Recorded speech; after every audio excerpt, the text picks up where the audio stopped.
3장 전체입니다. 짧으니까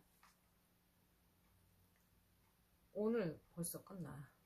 데살로니가 후서가 어제 그제 시작해가지고, 데살로니가 후서는 두 번째 보내는 그 사도 바울의 편지인데, 1장은 주일에 있었고, 그러니까 처음에 전서 같은 경우는 사랑의 언어를 담아서 수고한다, 이제 이렇게 그렇게 따뜻하게 보내는데, 두 번째는 조금 약간 세게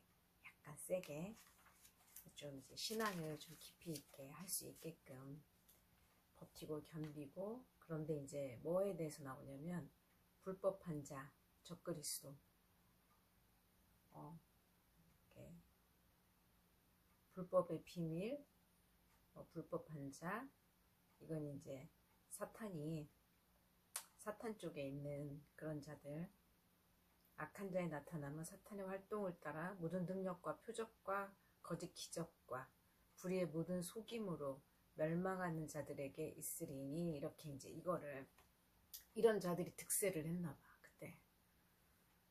그러니까 이제 그 예수 그리스도의 초창기에 들어온 사람에게는 이렇게 사랑하고 예수님의 그 구원과 희생과 그 다음에 나누어준 이런 뭐 영원한 생명, 그거에 대해서 너무 감사하고 기쁘고, 이제 조금 이렇게 안아주고 달래주고 무슨 말을 해도 다 들어주고 뭐 이런 상태. 그러면 그 사람들도 이제 조금 형편이 조금 어려워도 잘 버티고 하는데, 이게 이제 오래되면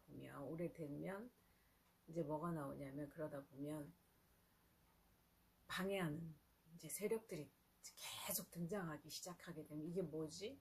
예수님은 능력이 있으시다면서 내 예수 믿는 게 이게 잘했나 싶을 정도로 이제 막 이런 그 사탄의 극심한 방해가 올 때, 그때 이제 배교도 하게 되고, 뭐 이런 신앙이 이제 굳건하지 않은 사람들은. 그러니까 사도 바울이 데살로니가 후서는 굳건하게 하려고, 성도들을 굳건하게 하려고 보낸 편지다. 굳건해야지. 근데 이런 게 경험을 통해서 사실 알게 되는 거지, 몰라. 그 상황에서는 이게 뭐지, 이런 걸 다 그 과정을 겪어가면서 몇 달이든 몇 년이든 이렇게 이런 상황을 겪고 이겨내고 기도하고 이런 과정을 겪어야 말씀이 제대로 내게 딱 들리는 거지. 이거 뭐야, 내 방식과 내 고집대로만 하고 말씀을 보지 않으면 모든 상황과 현실 속에서 내가 결정하게 되면서 이제 신앙인이 아니고 이제 망하게 되는 그런 상황이 생기게 됩니다. 그러니까 이제 사도 바울이 미혹되지 말라, 배교도 하고 하니까 미혹되지 말라 하면서 이제 어제는 권면을 다 했고, 예수님이 그 입의 기운으로 그를 다 죽이신다니까. 불법한 자가 하나님의 성전에 나타나서 내가 그리스도다 이렇게 하겠지. 이게 이제 적그리스도라고 하는데, 적그리스도는 항상 있어요.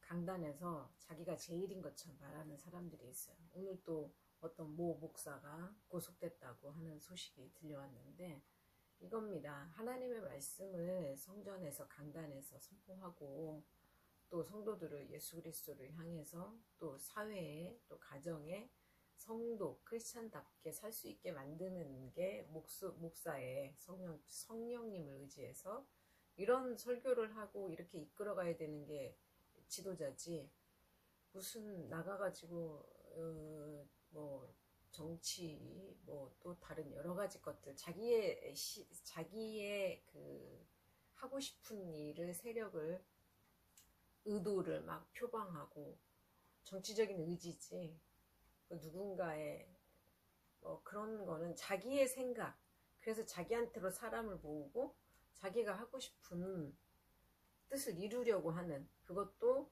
정치, 나라를 움직이는 권세 있는 자를 통해서 하려고 하는 그런 움직임, 이게 바로 적그리스도예요. 그러니까 그 교단의 종교적인 지도자일 수도 있고, 많지 이단은 말할 것도 없어. 그들이 적그리스도이고, 그 다음에 어디서든지 자기를 드러내는 자, 작은 교회든 큰 교회든. 그래서 자기의 입지를 굳히고 자기가 좀 더 오래 머무르려 하고 착각하는 거예요. 하나님의 권세와 예수 그리스도의 지위를 이용해서, 자기의 지위를 이용해서 이런 자들이 많습니다. 이게 선 하나예요. 선 하나, 얇은 종이 쪽지 한 장이에요. 이쪽이냐, 뒤집으면 이쪽에 바로 뒤집으면. 그래서 항상 저자가 예수님보다 자기를 드러내려고 하는가 아닌가, 이거를 분별하는 그런 능력이 있어야 됩니다. 그거는 그냥 처음부터 초신자 때 만들어지는 게 아니고, 말씀 보고 기도하고 말씀으로 계속 양육됐을 때, 그리고 여러 가지 그 세상에서 있는 나한테 오는 공격이라든가 일어나는 사건들을 말씀으로 적용을 하는 훈련을 계속했을 때 이게 보입니다. 제대로 된 또 신학을 배워야 되겠죠. 사도 바울은 예수님이 그 입의 기운으로 그를 주시, 사도 바울 같은 경우는 내가 돈도 벌어서 너희들 가르쳤다, 부담 주지 않으려고. 그리고 자기 이익을 탐한 게 아니라 오로지 예수 그리스도의 복음만을 전하고 다닌 이 굉장히 떳떳한, 가진 건 없지만 떳떳한 사람이었잖아요. 이것처럼 이렇게 해야 돼요.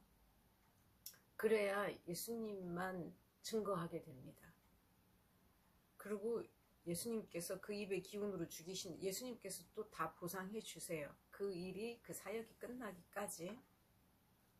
그래서 그리스도로 영광을 얻게 하려고 너희를 불렀으니까 너희는 거룩하게 하심과 진리를 믿음으로 구원을 받은 자답게 굳건하게 있어라. 오늘 말씀이 그래요.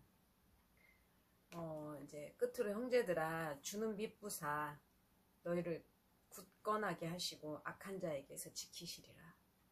믿부사는 믿을만, 기쁘게 믿을만하다는 거죠. 완전히 뭐 믿음직스러운 정도가 아니라, 이건 당연한 기쁨으로 믿을만한 분이시다는 거예요. 굳건하게 하시고, 예수님이, 하나님이. 그러니까 굳건하게 있으라. 그리고 악한 자를 두려워하지 말아라. 사탄의 공격을 두려워하지 말아라. 왜? 하나님이 지켜주신다. 그러니까 기다리고 인내하고 하나님의 사랑이 늘 드러날 수 우리한테는 있기 때문에 어떤 상황에서도 미혹되지 말아라, 이런 거예요.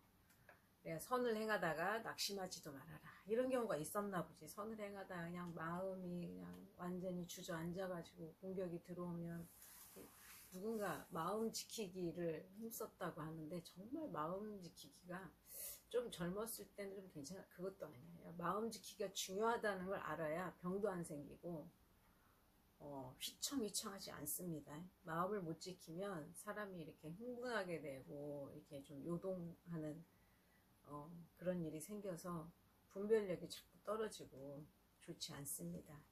형제들한테 말씀에 순종하지 않고 그러면 번면하라고, 형제한테 대하듯이 번면하라고 합니다. 이건 참 조심스럽기도 한데, 막 책망만 할 수는 없고, 사랑한다고 하면서 나는 네 편이라고 하면서 이렇게 했으면 좋겠다 하고, 또 뭐 일자리가 없으면 여러 가지로 구해주기도 하고, 이게 형제라고 하는, 우리 형제도 하나가 있어요. 그 이제 권면을 해야 되고 이런 상황인데, 오늘이고 화요일이네. 쉬는 날인데 전화해봐가지고 어떤 상황인지 한번 물어봐야 되겠습니다. 마음을 지키기를 이야기를 하면서 예수 그리스도의 평강이 임하고 예수님이 인도해 주실 거라는 것을 말해줘야 될 것 같습니다. 저는 지금 베란다 화분을 20개가 넘는 걸, 20개? 30개인가? 아무튼 분갈이를 어제부터 열심히, 오늘 이제 큰 화분까지 대공사를 하고 있습니다. 기분이 너무 좋아요. 이렇게 몸은 조금 힘들지만 건강하게 자라기를 바라면서 오고 있으니, 데살로니